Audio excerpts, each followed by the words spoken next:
It's like at Whoville when the heart, like one of those Dr. Seuss films, just like the Grinch got a heart and it started growing. Yeah. That's how I felt in the moment when Lady Gaga said, I want to introduce a special person.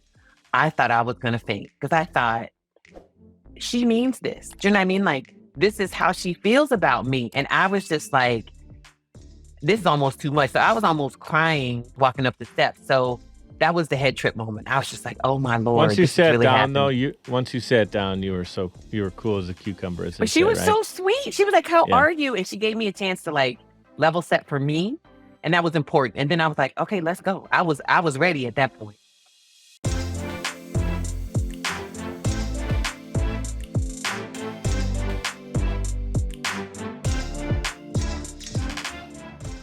Our guest today is a pioneering psychologist, scientist, media contributor, author, keynote speaker, and founder of the innovative BIPOC mental health nonprofit, the AAKOMA Project.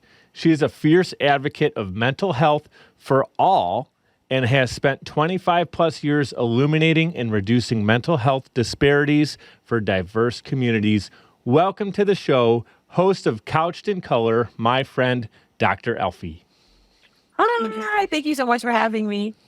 Hey, Dr. Alfiee, thank you so much for being here. I know our audience is going to benefit. I'm your first audience member today. I have a lot to learn from you. I've learned from you through your podcast, as we'll talk about in just a couple minutes. Before we dive in, I want everybody to know that they can go to dralfie.com, and Alfie does have the 2 E's in there. Don't even worry about spelling it. It's clickable in the show notes for you, and all of Dr. Alfie's social media. The AAKOMA Project will be linked. All of that. Her podcast, Couched in Color, will be linked. So we're going to get you connected with our audience. How's that sound? I love it. It's wonderful. We just relaunched the site, so it's even better, my website. So, yeah. Okay, cool. Yeah, so is it still dralfie.com? 100%. We just like revamped it, and my friends at Mascot Design who do the site, they like really did a great job, and my communications team like went through it with a fine-tooth comb. So it's ready to receive everybody, and hopefully they'll get something good out of going to that site. Talk about timing. You guys were just waiting to be on mic'd up. You're like, don't do the website until I'm on Mike's podcast. We got to time it out. There you go. I love it. I want to tell you this, from the bottom of my heart. I had today circled on my calendar. I had this interview circled on my calendar. I've done over 150 episodes. I've been looking forward to this for a long time because, I know you're going to bring a lot of energy and light to the show, and it's some heavy stuff we're going to talk about, and it's things that I have talked about on my show but haven't gone super deep into. I have not had someone of your caliber as far as mental health psychologist on the show yet. So there's a lot of things that I've really wanted to bring to the mic'd up audience that has kind of been on ice for a while. So bringing you on the show, I feel like now is the time to do this. And so I really want to get kicked off, and we'll kind of start from the early days. I'd love to hear this. I don't think you've ever shared this with me, Dr. Alfiee, is when did you learn that you wanted to become a mental health doctor? Was there like a moment when there was a seed planted? How did this all begin? Yeah, so I love the question, Mike, and I appreciate all the work that you and I have been able to do together over this past year. It's been a wonderful learning experience for me. Thank you for making the process so much easier for me and my team. It's been great, and it's just been a really powerful, positive experience. And so if I think back to, if there's any one thing, I think like I'm really into, I know it has problems, but I still love it, Kung Fu Panda. My favorite is Master Oogway, like my favorite. And so Master Oogway says, there are no accidents. And I believe that there are no accidents. And so for me, it was a series of, it's just serendipity. So a couple things. One is I grew up in Virginia Beach, Virginia. And growing up in Virginia Beach, Virginia, I'm a Gen Xer, so I'm a kid of pretty much the 80s. And in the 80s, there was not a lot of representation on television of people of color. It's very limited. Everybody, Facts of Life, Different Strokes. Isaac from the Love Boat was like the 70s. That's kind of all we had. And so it was isolating. So I think that planted a seed, like the isolation that I often felt. I was also a really high achieving student. And often one of only a few kids of color in my classroom, right? So there were like 7 of us who were always, it was the same kids of color in all the classes, in the high academic classes. Because we had this awful thing back then where we were tracked. And I'm going to tell you what the names of the tracks were. It was remedial, average and superior. They literally called the classes that, like, what kind of messages that send the kids? And I was always in superior or honors classes. So Mm-hmm. there was isolation from that. And then I was a kid who was real, kind of had very eclectic interests. So like I'm a hip hop head, like die hard. Like I love rap. And 80s was like the heyday of like all the New York rap blowing up. So Right. I love that, but I also love surfing. I'm from Virginia. Like I said, I'm from Virginia Beach. So I Yeah. was always one of the only Black kids out at the oceanfront. So anyway, all of that together made me feel isolated outside my home. That was one piece. The second piece was I have a godmother, Dr. Mona Thornton, who has a doctorate in early childhood development. Mona, or Dr. Thornton, planted a seed too. Like you can be a doctor too, Alfie. This is something you can do. Probably from the age of when I was about 10 years old when I first met Mona. Then the final thing was I wanted to be able to create the same sense of safety, love, care. Like I'm always talking about love and light. That's what I felt in my home with my parents and my brother. And my dad's Navy buddies, like all these men were like my uncles, and they were just so lovely to me, always so kind and so thoughtful and so sweet. And so my Uncle David, my Uncle Mr. Jules, all those guys. So all of those things together kind of led me to this place where I said, I want to be able to provide any other isolated kid out there with some support. And how can I do that? And then it was Mona in my ear saying, you can be a mental health doctor. Have you ever thought about that? And that's what it was, all those things together. Wow. So from like around 10, 15 years old in that range, you had the light, kind of the guiding light from your aunt. And then it sounds like you had a great, support system with your parents. You mentioned your brothers, and some authoritative figures. And we got people, you said the Navy, right? So, really important to have that collective. But what I want to admire too is that you've sometimes people, there's the clues that are dropped that aren't always easy to put together, and the person still has to put them together, and you did do that. So this was something you studied right at, like when you went to college, freshman year of college, you were right into it. You found that heart tug, huh? Right away. Well, kind of. I was an English major in undergrad. I thought I wanted to go to med school, and I thought maybe like I could be like maybe mental health, but maybe pediatrics. And I'm so glad I didn't. Pediatrics is wonderful. So all my, my peds friends out there, please don't hear me. I don't want you to hear me belittle it. It is critical. Right. I think For sure. it wasn't going to give me everything that I needed. So by the time I got to senior year in college, this is true. So if you have a dream, stick with it.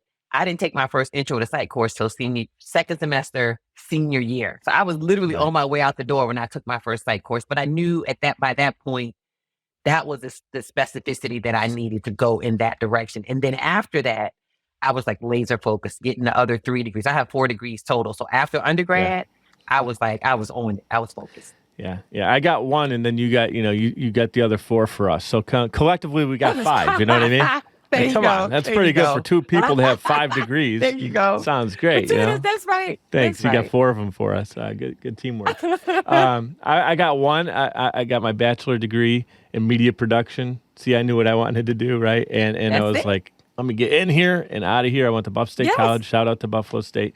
But, I do believe in the education system as far as there's certain things like what you're doing. You have to be qualified. You have to go. Like there's a certain track to that. A lot of my friends now are entrepreneurial. It's funny. Most of them can barely read, write, and they're like some of the most successful people I know in my life. So I think that depending on what you're looking for in life, there's a different foundation to get there. And really what I've noticed in interviewing all the different people on my show so far is it really comes down to that inner desire, that heart, that want to serve. And when you have it, when it's bigger than you, if it's just like, I want to get this degree to make, my parents happy, that'll drive you so far. But when you know that you're the light, like you say on your show often, and that is really like when you put your 2 feet on the ground and you're living in your purpose, that drives you further than anyone who can be shouting at you, you got to get this degree, you got to do this. So I just wanted to admire you because, we've been friends now, working together on your show for about a year, like you said. But we haven't really had this conversation about like how it all began. I think it's cool for our audience. Some people are going to be tuning in. They already know you. They probably haven't heard you share that. And some people are literally meeting you for the first time, and I want to make sure they know Yeah, that it goes beyond those four degrees are cool, and I'm sure they look that's good right. under some glass. But wait until you That's guys right. actually hear the next part of Dr. Alfie's story. And as we get there, we're going to kind of do this. Uh, my interviews are not always like scripted, of course, or anything like that. I Yeah, of like to have course. a foundation and a skeleton, like you do Yeah, too. And then we yeah, kind of are dancing partners. But there's so that's much right. I do want to uncover. I just researched this too.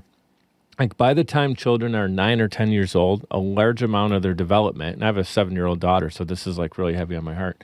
But by the time they're 9 or 10 Hmm. years old, most of their development mentally and societally has already been processed, right? So it's Yep, extremely important as parents to guide their development as much as yep. possible. And like, I'm talking about like belief systems and the way that they view the world, encouraging their abilities. So my question for you is, what do you feel is the most important thing that we can do as adults, as role models, to support our youth and help them live the most vibrant lives possible? The single most important thing we can do is be a light that reflects positivity back to our kids. It starts with us as parents. If we're not okay, it's hard for us to help our kids be okay. Because our kids, however those kids come into your life, if it's biological, if you adopt a child, if you are just rearing a child because they need some help and you're the person who can provide that help, if you're a mentor, I feel like my job and all of our job as caregivers and parents is to reflect back to our kids. And when we reflect back to them, we give them the opportunity to see themselves in the future, right? And so for your little one, when she looks at you, she can see some of how she's going to be in the future. What kind of person might she be? What kind of habits might she pick up? What kind of values will she have? Just a little bit, right? It's not going to be exactly like you, and because our kids come from us, it gives them an opportunity to see that who they are, just being who they are, is valuable in and of itself. Because if I can show up for I have two kids, 18 and 16. If I can show up with, I have locked hair, right? And one of the reasons I did that, this is just an example, is so that when my daughter, right, I just prayed for it. I knew I was going to have a daughter. Whenever I had that daughter, she could see that there was something beautiful about the way her hair grew out of her head naturally. That Mm, was important to me. And I needed to reflect back to her that you don't have to really change. Now, I have color in my hair, but you don't really have to change the fundamental way that the hair grows out of your head to be mm-hmm. beautiful. That's what I mean. But I had to be comfortable with that first. And so I had to chop. We have this thing in the Black community, women called the big chop. If you Okay. have chemically processed hair, at some point you're like, I don't want this anymore. And literally you chop all your hair off and you start with like little bitty hair, right? And then you just kind of grow it out to whatever you want. And I Natural did the again? big chop Yeah. before she was born, right? And so for me, that's the single most important thing we can do is we can be the best versions of ourselves as parents and caregivers so that we can reflect back to our kids something beautiful. Wow. That is so well said. That my favorite part of that whole thing is that as parents, it's important for us to get help first, right? To set the foundation. And look, I'm as broken as some of the people I've talked to, Yes, and they we share all their are. story, and Yes, we've had yes, our backgrounds and things, and there's still things I struggle with today that I'm getting help and being helped. And but it's so important because I think initially when I was asking the question and thinking about my daughter and your kids, and anyone who's tuning into this that has children, maybe they're a teacher in a classroom, they physically have their own children, their aunts, uncles, whatever the story is, their neighbor. And we think like, how can we help, help, help, help? But we have to be able to help from more of a filled cup, if you will, as far as our heart goes and our soul goes. So that's really, really good reminder because I wasn't thinking about that. And so that's why yeah. you're on the show. That's why you're the expert. And here's the cool thing, guys. Check this part of Dr. Alfie's story out. Like, if you're wondering who she's hanging out with and who's going to her, just like I am today, for this information, it's not just hidden on the dark corners of the internet. Like, she was featured with Lady Gaga in her documentary, The Power of Kindness. As you see, I'm rocking out the Be Kind shirt Yes, intentionally today. yes. And you spoke to a group of individuals, and they were from all different walks of life, and you ignited a conversation on the show a conversation on kindness, mental health, Yeah. strong connection between the two, right? What was your Yeah. experience like being on that show? Uh, it literally was surreal from oof, all the people behind the scenes, Niharika, James, like Dr. Roya, like all those folks who were behind the scenes were so lovely. To the president and CEO of the foundation, Maya Anista Smith, like I can't even tell you, to the Facebook people who were behind the scenes, like it was surreal. And I can tell you the moment that it clicked for me was when we were sort of getting to that point. And one of the, I don't remember who said it. I think I remember, but I don't want to get the name, get the person wrong. Said, we talked to a lot of people, Dr. Alfiee, before we talked to you. And I, I remember something like them saying, as soon as you started to speak, we all looked at each other and we were like, this is it.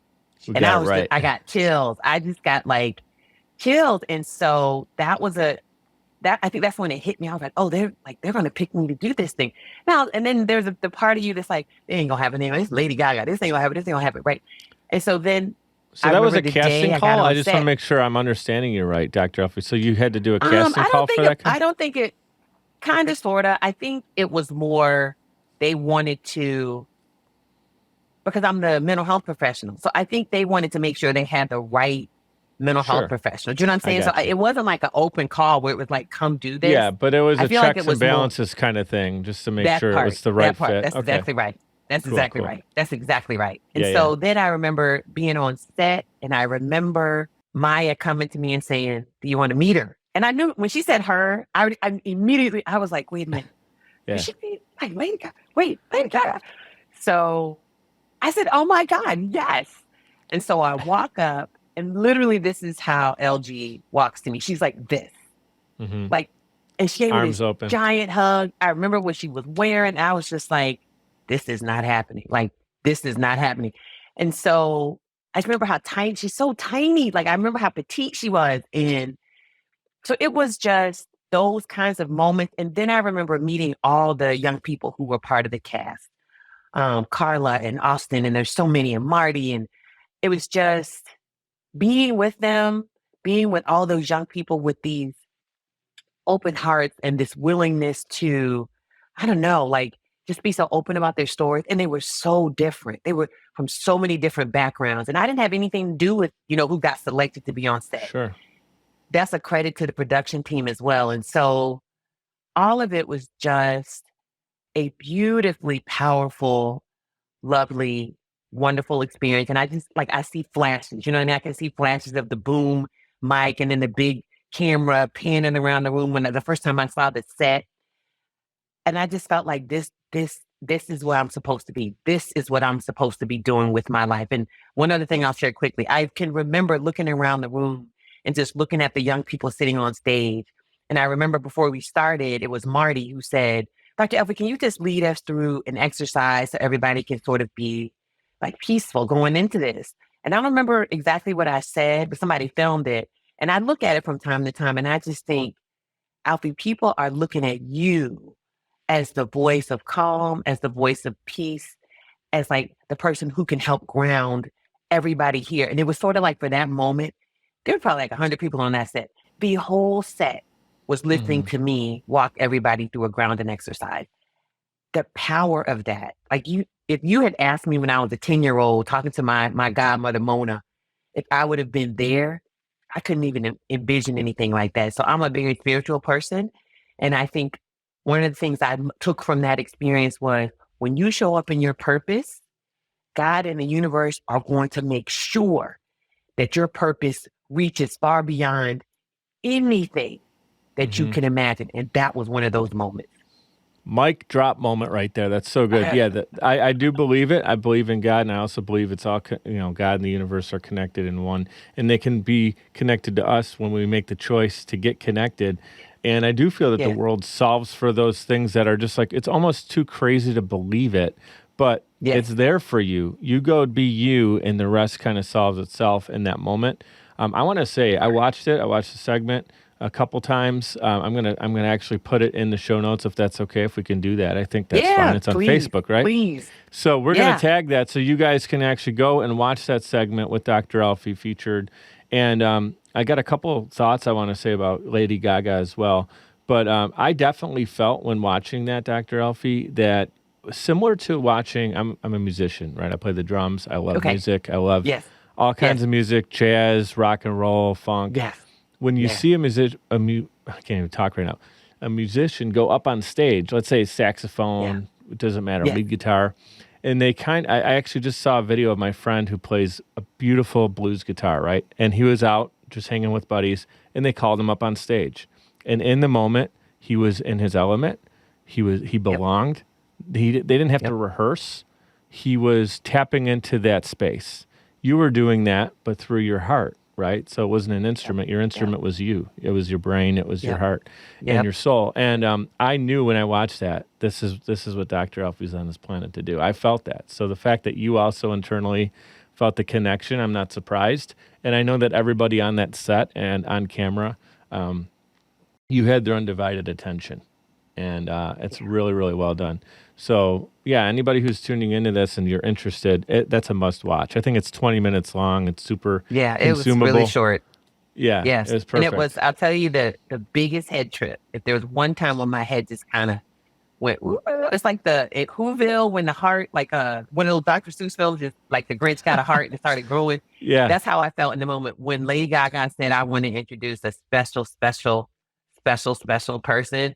I thought I was going to faint because I thought she means this. Do you know what I mean? Like, this is how she feels about me. And I was just like, this is almost too much. So I was almost crying, like walking up, like tiptoeing up, trying to get up on stage with my heels, walking up the steps. So that was the head trip moment. I was just like, oh my Lord. Once you this is sat really down, happening. though, you were cool as a cucumber, as they But she say, was right? so sweet. She was like, how Yeah. are you? And she gave me a chance to like level set for me.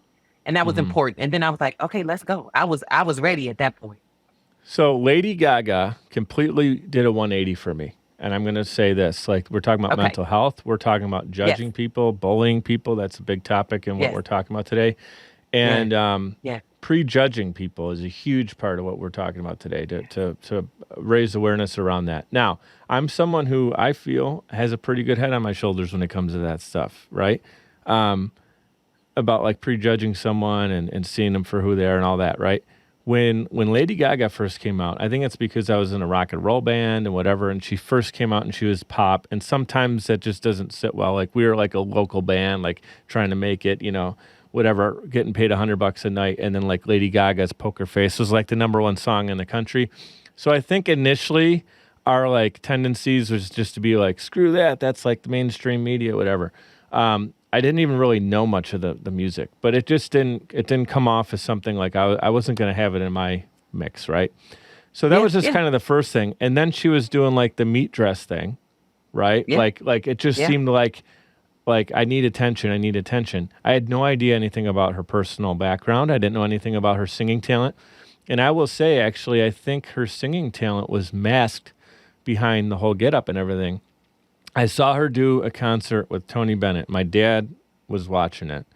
Rest in peace, Pops. And he said to me, I like Lady Gaga. I'm like, what? You'd be the last person on the planet. Yep. Like, she's too wild and crazy for my dad. My dad's old school Yep. traditional Italian. Yeah. It's Frank Sinatra.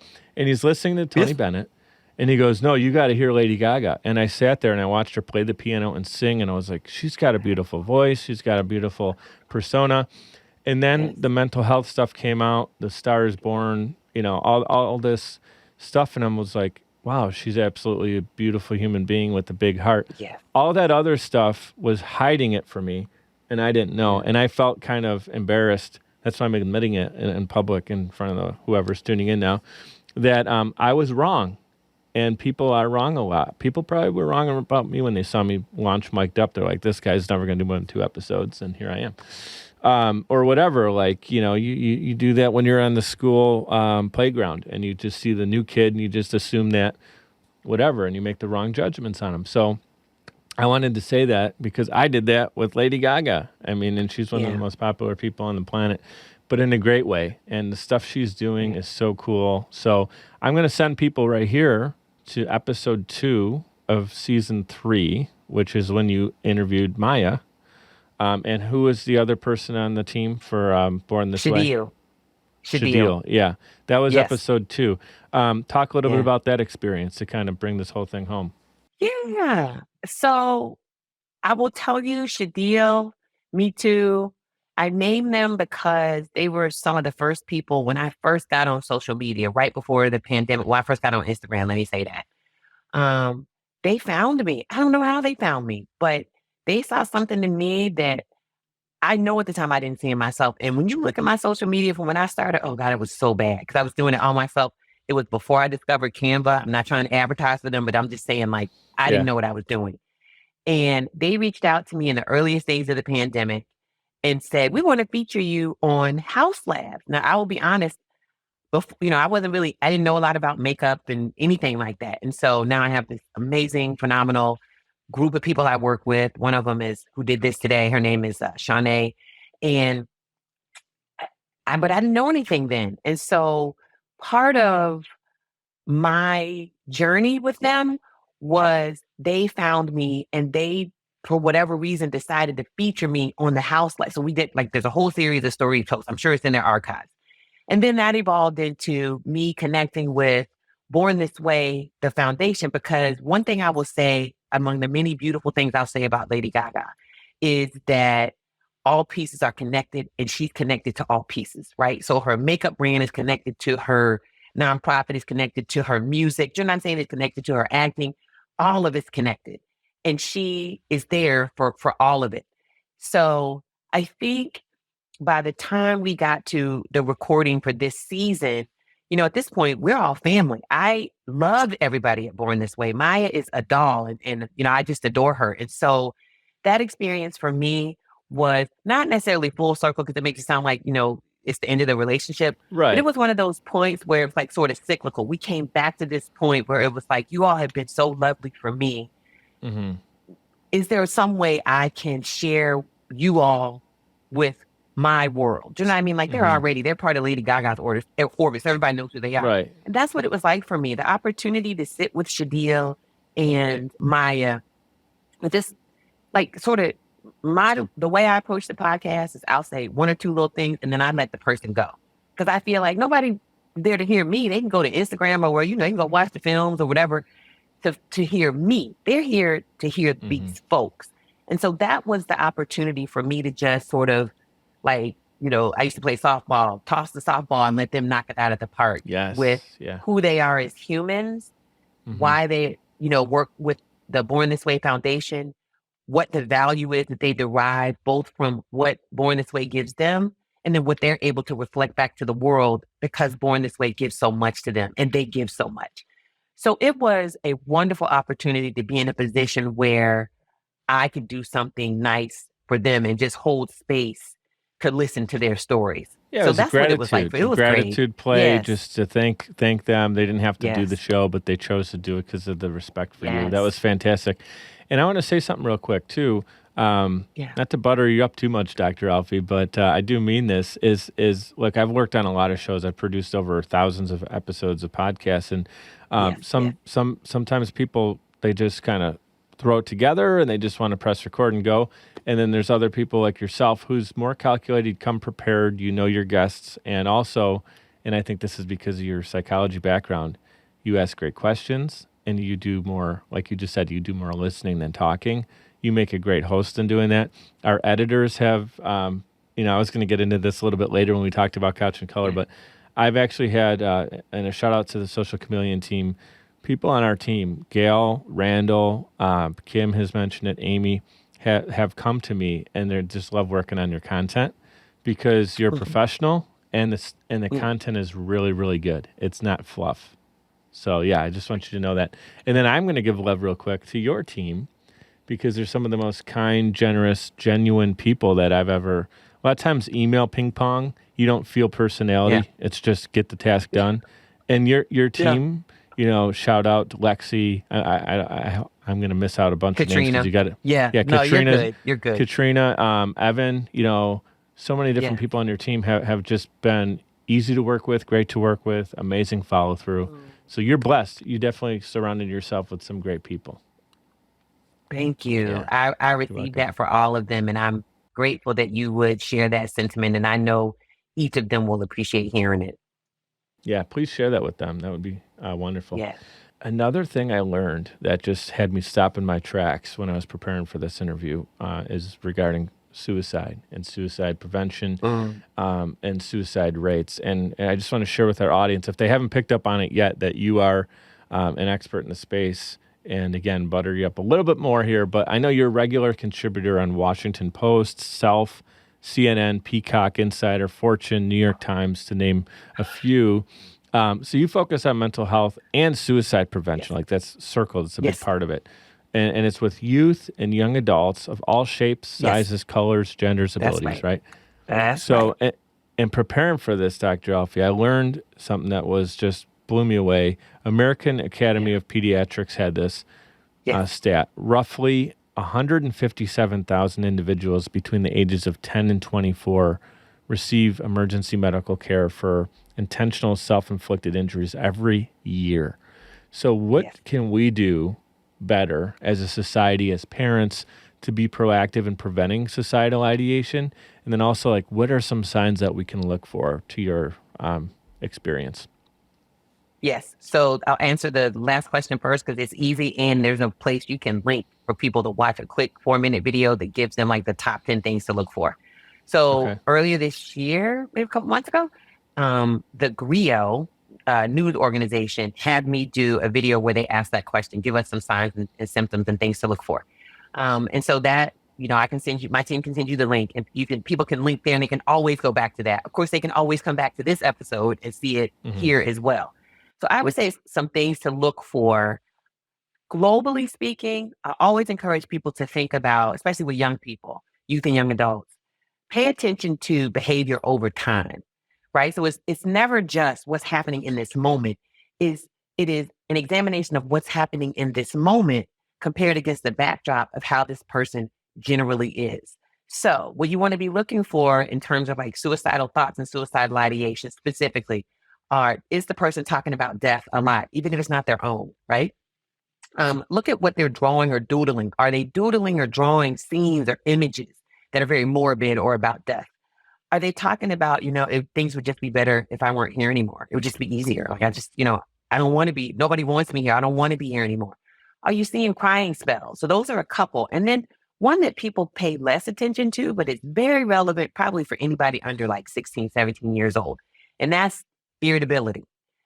People don't necessarily think of irritability as being associated with depression or suicidal thoughts or suicidal ideation, but absolutely it is because sometimes, right? Think about gender differences.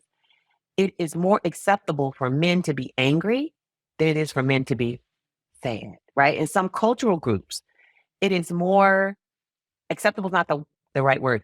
You have less to fear from other people when you're angry and irritable than when you're sad. Because when you're sad, you look like a target. But when you're angry, people just stay away from you because they don't want that smoke, right? And so those are some of the signs and symptoms to look for. But again, it is paying attention to the person in your life in this moment in time compared to, right, other things. And two other things I have to say.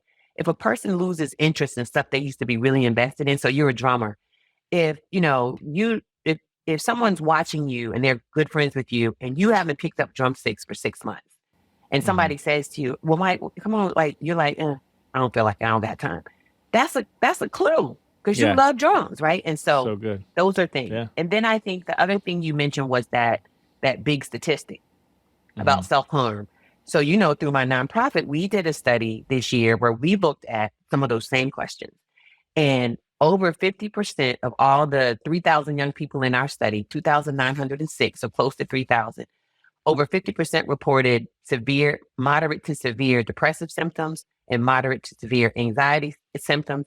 And somewhere in the neighborhood of a quarter of the young people in our study reported thoughts of suicide, where they had thought about it, right? And so you had racial differences in terms of who actually had a plan, right? So if you ask young people between the ages of, our case, of 13 and 30, 13 and 25, I'm sorry, in the last year, have you created a plan for how you might hurt yourself or die by suicide? Something like 20% of the kids said yes. They actually had a plan. So when you put all those things together, our friends at the AAP, American Academy of Pediatrics, it makes sense that we're seeing all these high numbers because so many young people are struggling and do not have the kind of mental health support they need to help them. So it's heartbreaking, but I'm utterly not surprised by those staggering statistics. Yeah. And look, I have a business that is connected to social media. I'm someone with a media background, as I mentioned. I love media as an art form, movies, film, music, social media is a part of life right now. But I'm wondering, and I didn't have this plan to discuss, and just kind of off the cuff for a second. Do you feel that a lot of kids are getting their hands on devices, social media? Comparison to what used to happen at the neighborhood. It used to happen with a couple hundred kids in a building called school. If you're homeschooled, maybe you don't have that same experience, but it's still the neighborhood kids. They got the bike. Right. You didn't get your bike for Christmas, and you have this comparison tool. Now you're getting compared to 7 billion people in a click of a button. That's right. So you're shaking your head. That's right. So you feel that is a big reason why now the numbers seem to be skyrocketing, or were the numbers always high and we just didn't know about it before?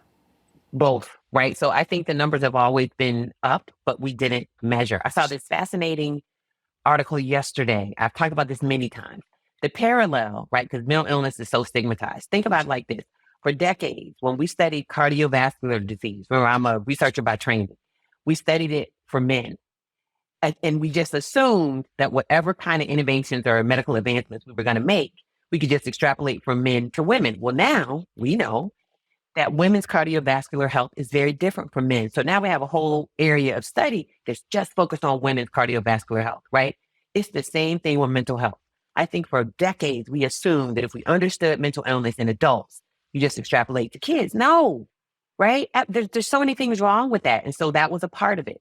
So in the last probably 25, 30, maybe 40 years, we started to understand better the specific mental health needs of young people. So there's that piece. I think along with that, now that we're tracking these things, we also understand all the stuff that we don't know about kids or that we haven't known. So I don't know that we've actually known how to encourage parents to give kids tools to help them cope. I mean, you think about our childhood. You talk about you go into school. Think about bullying in schools, right? What were we told? We were told, suck it up.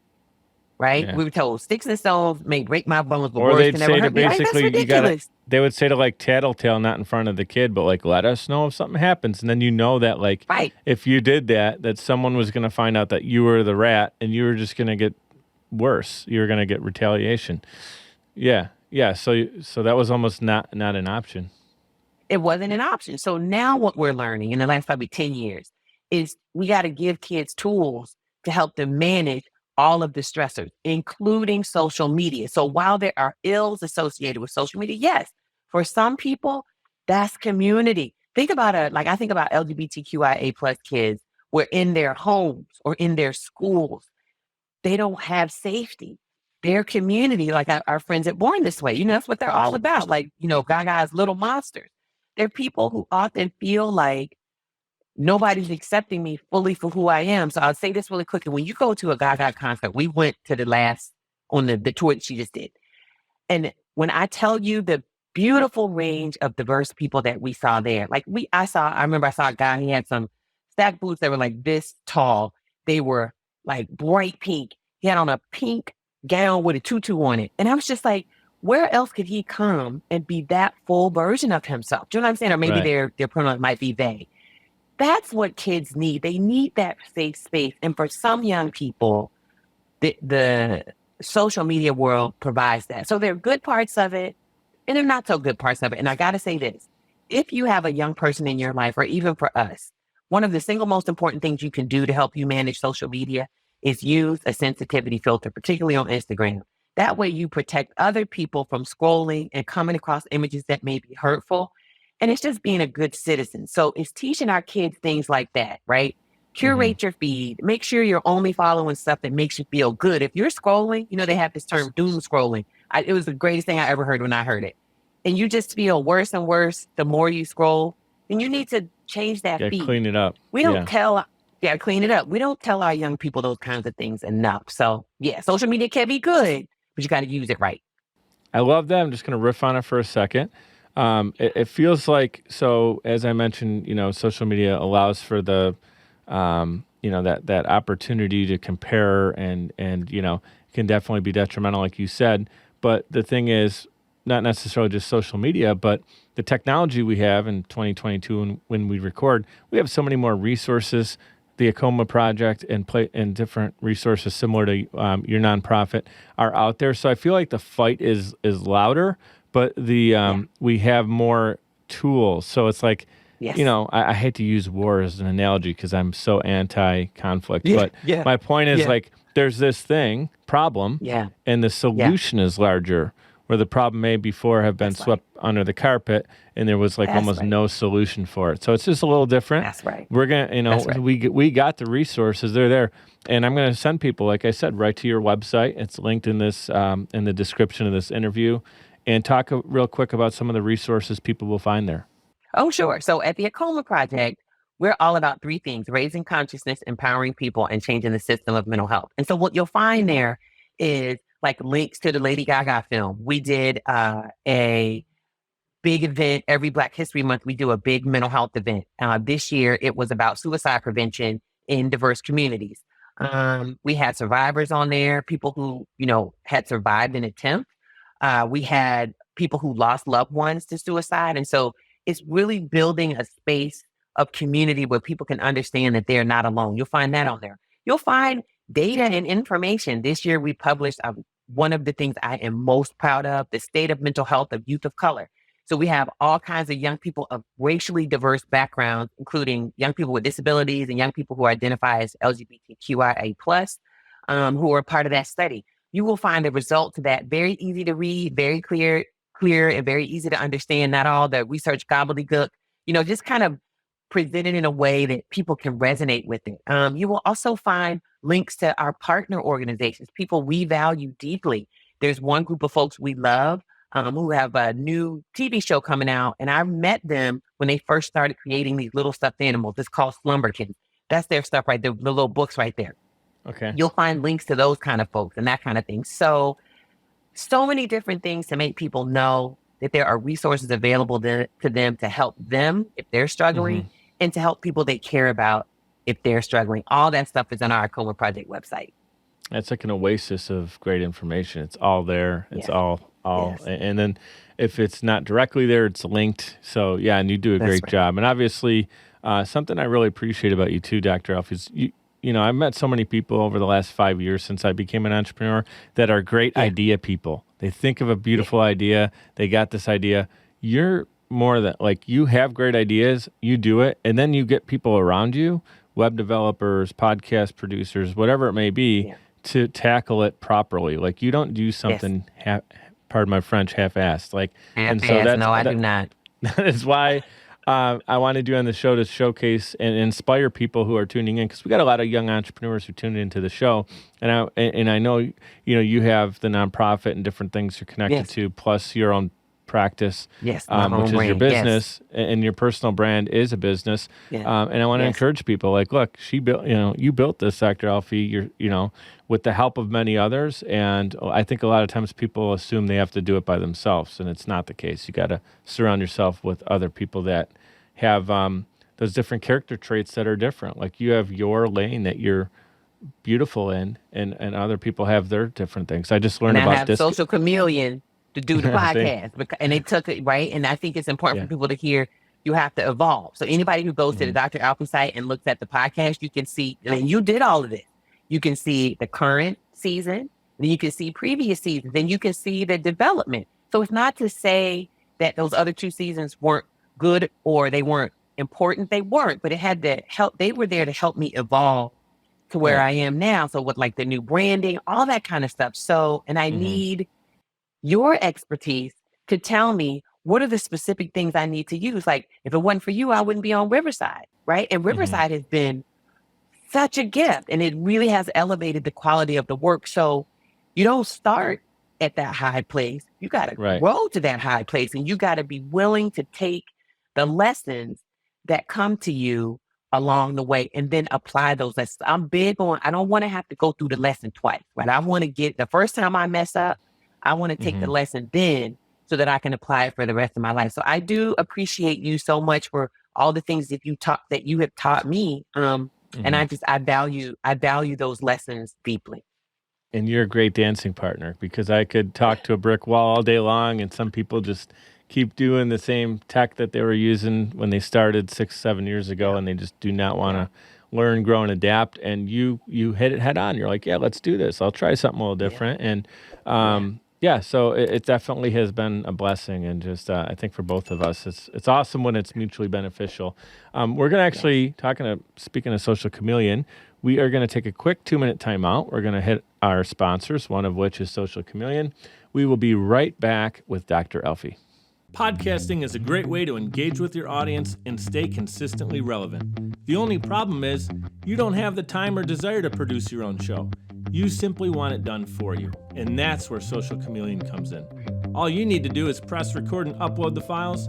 We'll handle the rest. From planning, production, post-production, distribution, and digital marketing, we have you covered. We realize that times are tough and funds are tight, and Social Chameleon believes in building supportive business relationships. By clicking on the link in this promo, we'll provide you 7 free podcasting tips to get started, as well as a free 30-minute online consultation. This is the perfect opportunity for entrepreneurs, keynote speakers, industry experts, influencers, and anybody who has a personal brand. With Social Chameleon, we help you build a brand that is out of this world. We're ready and waiting, so what are you waiting for? Click on the link to get started today. Hey guys, it's Mike. I'd like to give a proper shout out to Navigator Bookkeeping. Look, for a long time, I ran my business without really understanding the full financial picture. I used my gut and my bank account balance to make decisions, which led to some poor choices and constant stress over my business's finances. I knew something needed to change. At the beginning of 2021, I made a decision that helped pave a more clear path for my business. I started working with Navigator Bookkeeping. Since then, my bookkeeping has been handled for me. I now understand the full financial story of my business, making important financial decisions much easier now, and it helps me plan for where my business is going. I highly recommend giving Navigator Bookkeeping an opportunity to help your business. Check them out at navigatingyourbooks.com. Again, that's navigatingyourbooks.com. It's time to know the full financial story of your business. All right, we're back in action with Dr. Alfiee, and remember, you can connect with her on social media, her websites. I have that all clickable in the show notes for you. And I just wanted to pick this conversation right back up. I know your time is limited, and it's been an honor to have you on the show so far. This has been even better than my expectations, I want you to know, Dr. Alfiee. I was so excited, as I said, had this interview circled, and you're over-delivering, and I'm not surprised. I should have known better. So I want to pick it right back up where we left off, and I appreciate your great compliments, and that means the world to me when someone says that to me, because I put a lot of love and care into it, and I know you recognize that. So the shameless plug again is that, Social Chameleon, my podcast production company and agency, is producing season 3 of your show. And we gave a shout out to my team and a shout out to your team, and everybody totally deserves that respect for sure. But I want to get to learning a little bit more about the why behind, so why did you feel, as a mental health specialist and psychologist, why did you feel that a podcast, in this case, Couch and Color, was the right move for you? And then talk about the mission for your show. Sure. So, again, this is one of those things where the mission is the easiest thing to start with. And the mission has always been to have a space where people of all different kinds of backgrounds could talk about their mental health. That really was the purpose and the goal. And in addition to that, where young people themselves, right? Young is a relative term, right? Like you're young or young at heart, could have a space. And so it was I felt like there was so much that needed to be said from so many different kinds of people in the mental health space who we didn't hear from. You know what I mean? And so having an opportunity to create the space where we could hear from all different kinds of people that was the impetus. And it goes back to how we started the conversation, feeling isolated. I know what that felt like. And coming from academia, we didn't even get into all that. When I was an academic and I left academia and became an entrepreneur, it was important for me to undo the damage that had been done to me, where my voice was almost never heard in the spaces where I worked. And so I wanted to create space where I would go in. And that's why I talk so little on my podcast, because I'm like, no, I know what it feels like when people don't listen to you. So I'm going to ask you a question, tee you up in the best way possible, and then you just talk to me and talk to the whole audience. So that's really the mission and vision of it. And then where it came from, the podcast, was probably way back in 2015, 2016, and going all the way back to when I finished school in 1997, late 90s. I said I wanted to be like Oprah, right? Who didn't want to be like Oprah? Who still doesn't want to be like Oprah? Sure. And I just couldn't see the TV show. Like, I was like, I would love to do a TV show, and hopefully I'm getting closer and closer to that. But the podcast, when podcasting started, it was mostly audio. And then I discovered people were doing video podcasts. And I was like, wait a minute. So maybe around 2016, 2017, I said, I want to do a video podcast. So we started in my house. I had a producer who had come from NPR, who used to produce the Diane Rehm show, right? I'm like, I can't get better than that. Cool. And so that's where we started. And the goal was, again, to create that space where people we didn't normally hear from in the space of mental health, we could hear from them. So that was the mission and vision. And that's why I felt like it was important. And that's how I started was, I don't want to just be audio. This was one other thing. I wanted people to see the beautiful, rich diversity of the people who should be out there speaking about mental health. So the visual part was deeply important to me. And if you look at like just the thumbnails, you see so much diversity in terms of who's been on the show. That was important to me as well. Wow. So well said. Absolutely. I feel that. And you have that vision for what you're doing, your personal brand. But I love, again, that you reiterated that you got out of the way. It was really about shining light on their stories. And there is something about visually seeing someone. Like, I've actually had people interview me video, and then they kill the video, and they're like, we'll just talk audio. And I'm like, man, we could at least saw each other, and we're losing like 85% of our communication tool when you turn that video screen off. And it was very strange to do it that way. But everything you said is totally spot on. Like, I see it, I feel it. It's something that there's an energy behind it. And I'm so happy that you found you. And Oprah, she's built a great name, great brand, she has her own TV network. I mean, that's been out for a long time now. But and Oprah is Oprah. But Dr. Alfee is Dr. Alfee. And you may have a TV show. Who knows how long TV shows are around. Everything's going to be streaming. So you probably rather have a Netflix show or something like that. Yeah, much rather streaming. But the beautiful reminder to everyone in the audience right now is that you got started when you felt it. You visualized it. You went and did it, right? It was on the vision board for a minute, and then it was on the reality 100%. board not far after. And YouTube, what a great place. There's other places similar, but YouTube is still where it's at for me. And, go build your own Oprah show, and you're doing it. Like, come on now. Like, that's awesome. And sometimes we grind, right? And we forget about the fact that you're doing what you set out to do. So take a minute today after this interview and remind yourself, go back through some of those highlights in your head, just like you did. I could feel it when we were talking about Lady Gaga and the lights. Yeah. You kind of felt that moment. Yeah. We get that moment here on Riverside, which is really, really cool. We talked about, AAKOMA project. So I want to make sure we give light there, and we did that. You shared the resources side, how you can help us, but I'd like you to share a little bit about how we can support you. Is there a way we can do that? What a wonderful question. Yes, what a wonderful question. So to me, some of the most important ways are, when I'm on social media, I love having the opportunity to interact with people. So send questions through the social media, right? You can put it in the comments. You can send a DM. If I can't, I try to have my team help me get back to as many people as possible. So following, people underestimate the importance of following folks on social media. You value and you share things. I'm good for sharing other people's content through stories and things so people can be exposed to new ideas.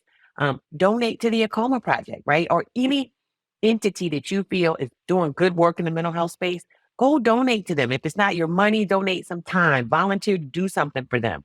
That's important to me. And then I think also just sharing content from my social pages, from my website with other people so they can be informed. Like, how powerful is it for you to be able to put the link to the power of kindness, right? How powerful might it be to put the link from the interview I did with Carson Daly? Because Carson reaches so many people, and I feel like it's such a big figure, and especially for us Gen Xers and probably older millennials in our lives, that being able to see him have a conversation about his own mental health journey, those are the things that are really important to me. So that following, that sharing, liking, Hmm. communicating throughout all my socials and where I show up on the internet in the, in the electronic space and donating to AAKOMA project, those are all really powerful ways that I feel like people can help me. And I appreciate the question.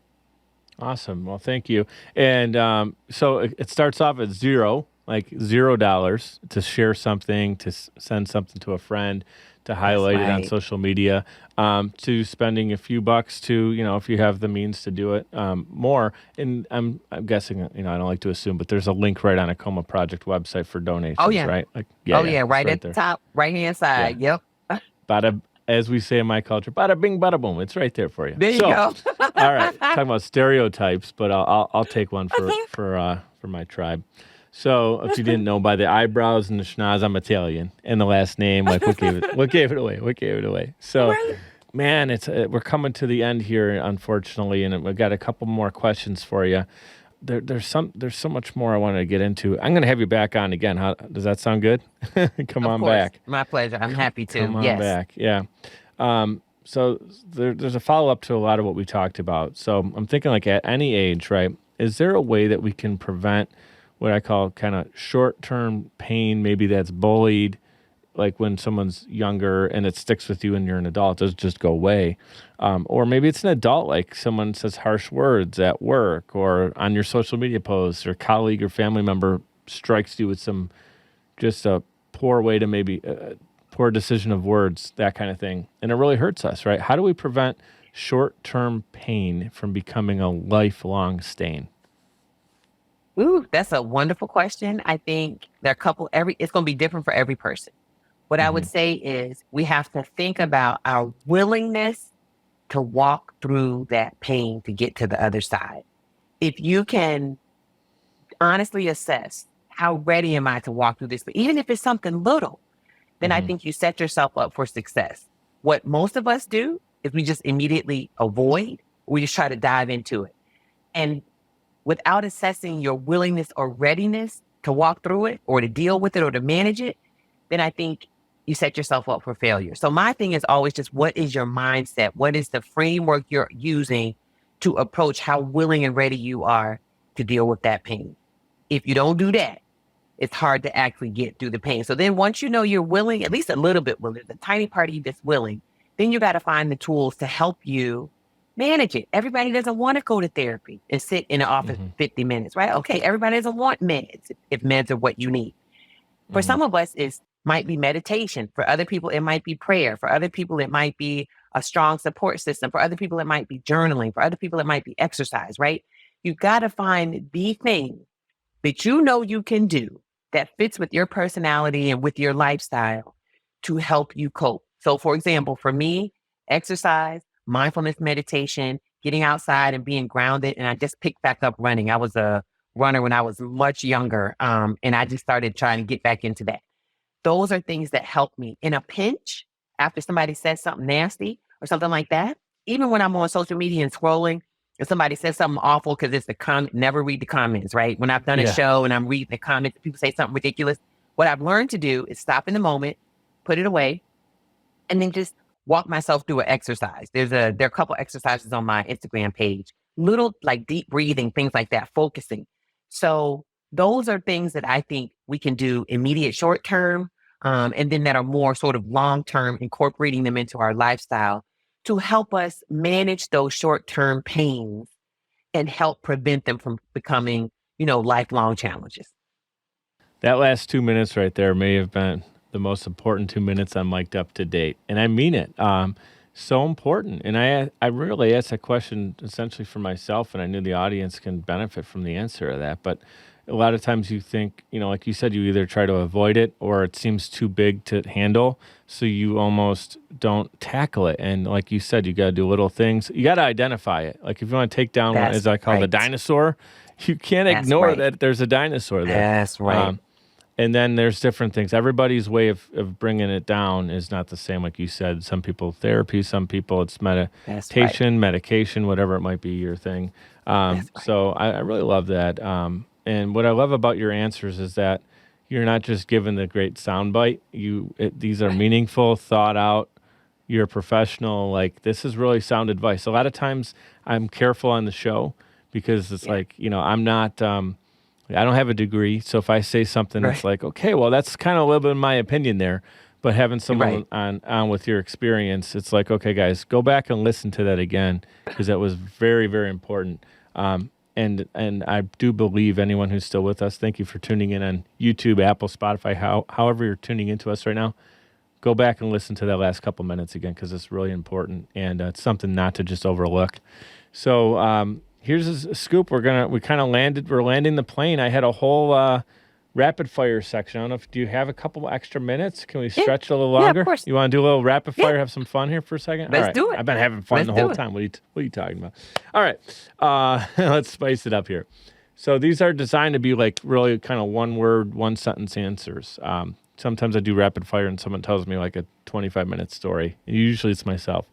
So here we go. Favorite book? Oh my God. The first thing that comes to mind is The Secret. Okay, love that. I read that. I watched the Netflix special too. I think you answered this earlier without knowing. Would you rather be skiing or snorkeling? Snorkeling, hands down. I thought, is that your Virginia Beach background kicking in? Yes. Yeah. Yes. How about this? Something unique about you. Well, I kind of already said it. I love surfing. Surfing. Okay, that's cool. Favorite location you've ever visited? Ooh. Almost any beach in Jamaica. All right, I'll add that to the bucket list. What's your greatest fear?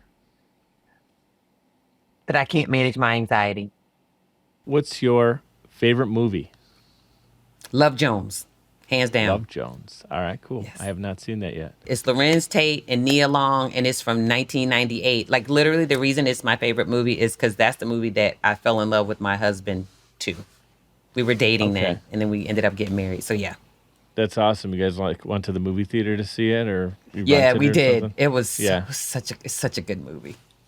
That's awesome. Like that, good movies always bring back like those great memories, especially because you remember the first time you've seen it, like the laugh, the way your heart felt. Yeah, that's awesome. There's this great poem in it that starts, "Say, baby, can I be your whatever?" I'm not going to get into all that, but the poem is one of the greatest scenes in cinematic history. So you have to see that movie. It's so good. All right, deal. Next time we talk, I'll tell you all about it. Okay. What's the best compliment that you can receive? Dr. Alfiee, when I see you, I see myself. Interesting. That's cool. If you could be any animal, what would it be? A lioness. I see that. What's your greatest natural skill? Making people feel comfortable. For sure. If you can time travel, any place, any time, where would you go? My next lifetime. Ooh, I've never had that one yet on the show. That's interesting. All right. That's pretty cool. Awesome. So that was just a little fun there I wanted to have with you because, again, like I mentioned off camera, a lot of people tuning into you. They've seen you. They've heard you. Some of the stuff they may have heard a little bit before. Obviously, some of the topics are discussed on your podcast. But we got a little bit, didn't get to see you a little bit. And I just learned, like, in 5 minutes a lot more about you than I had no clue. So, and I got a good movie recommendation. So that's always, There you go. It's always a good idea. Many of our guests, as I said earlier, are early stage entrepreneurs. They're looking to take a leap. They realize that they want to realize their dreams, not just dream, but actually make them a reality. Can you speak directly to our audience, share the encouragement for those that may be hesitant to get started, and what inspiration can you give them to step into their greatness? The most important thing I can say to help people know they can step into their greatness is to recognize that they're already, I feel like when we're born as a perfect version of ourselves. And as we go through life, we just grow into a more perfect version of ourselves. So knowing that, allow yourself the space to grow as an entrepreneur, accept failures as opportunities for learning, and keep going. Don't give up on your dream. That's one. I would say always remember, don't shrink to make other people feel comfortable. So as you progress as an entrepreneur, there are going to be people who are not going to be able to elevate with you to whatever your next level is. That's okay. You send them off, wish them well, and you keep going. And then the final thing is, I say have a plan. As an entrepreneur, have a plan. Go take some classes. I took small business administration classes. Ask people who are already doing the things that you want to do. Write down the lessons and just remember, always remember why you are pursuing this in the first place, because that's the stuff that's going to keep you going when it gets really difficult. God, that is so good, guys. That's gold. That is gold right there. It's really good. But I love what you said there about like everybody is already their most beautiful self, like when we're born, and we're all different. We all look different. We may not be, whether you want to have those six-pack abs or whatever the cultural thing is that tells you that you're supposed to have. But we are our beautiful version of ourselves that we're supposed to be. So grow into that. I never heard anybody say that before. That makes, so much sense. It's like we overthink that, right? Be you. Everyone else is taking it. I've quoted that. I forget who originally said it, but I've reposted that so many times on social. Be you. Everyone else is taken. That's great advice, Dr. Alfiee. I'm excited. I love doing the show because people get back to me on like where they're at with their entrepreneurial dreams, and it's just the best feeling to see them moving along. Keep pushing the ball down the field. So, including yourself. I mean, it's just amazing to see all the different things they're doing. Last question. We're here. We are officially landing the plane. Until next time, of course, I'm going to have you on in the near future. Think about it this way, hypothetically, right? So you're the author and protagonist in your own life story. You get to write the ending. God willing, you continue to live a long, prosperous life. You're looking back on it. You're reflecting on it. You get to define your legacy. What would that be? That's easy. The title of my book, I'm just going to make it that way, would be the Dr. Alfiee story. And then the subtitle, which is super long, it's going to take up the whole cover of the whole book, is I proudly and easily always shared my light with everyone I encountered because I always understood the goodness of the universe. Right there. That is so good. You do. You're in tune. You're in tune with yourself. You're in tune with the universe, people around you. There's a lot of negativity in the world today, and there's different reasons for it, political, whatever, cultural, financial, you can name it. The list is on and on and on and on. You and I are doing our shows to not necessarily push back on those, but to shine light on the beautiful things that God has placed in our lives and that this universe has for us. It's offering us so much, and so many people go to the negative opposed to the positive. So you saying that just makes my heart dance right now, and you're doing it. Like I ask that question a lot of times. People have to think about like, oh, they're thinking like 50 years from now or whatever. And it's like, no, and you're writing those chapters. That book is being written. And is it literally you're writing a book that's going to be coming out in the near future?